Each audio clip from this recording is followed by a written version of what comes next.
In this video, I'll guide you through the step-by-step process of installing the Splunk Universal Forwarder on Linux. Now, you can open your browser and go to Splunk official website at splunk.com and navigate to the download section and select Universal Forwarder. Choose the appropriate package for your Linux distribution.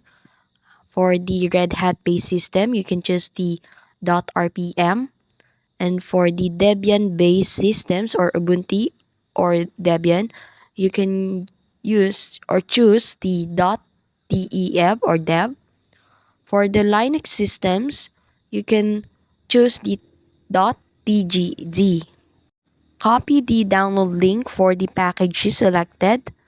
Now, assumingly, so as you can see in here, I'm not using Linux right now, but I'm going to show on the screen the command that you can input to the Linux terminal for you to install the Splunk Forwarder.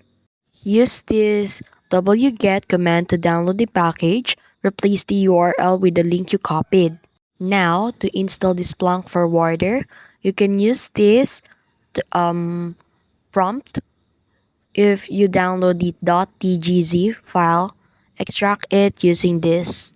So once the installation is complete on your terminal, that's it. And that's how to install the Splunk Forwarder on Linux. If you found this video helpful, don't forget to like, share, and subscribe to the YouTube channel.